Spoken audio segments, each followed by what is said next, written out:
John Calvin on Psalm 110, verses 1 through 3. The Lord said unto my Lord, Sit thou at my right hand, until I make thine enemies thy footstool. The Lord shall send the rod of his strength out of Zion. Rule thou in the midst of thine enemies. Thy people shall be willing in the day of thy power. In the beauties of holiness, from the womb of the morning, thou hast the dew of thy youth. The Lord said to my Lord, Sit at my right hand. Earthly kings may indeed be said to sit at God's right hand, inasmuch as they reign by his authority.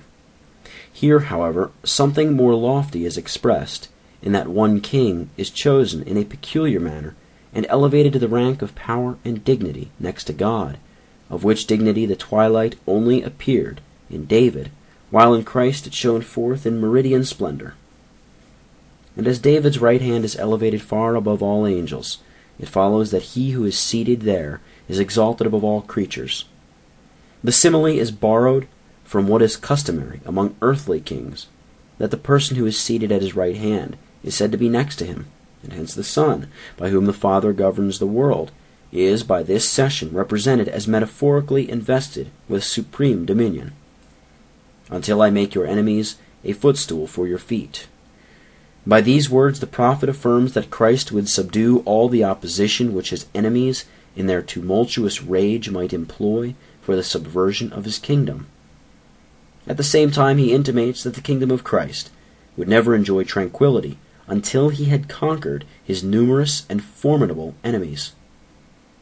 And even though the whole world direct their machinations to the overthrow of Christ's royal throne, David here declares that it would remain unmoved and unmovable, while all they who rise up against it shall be ruined.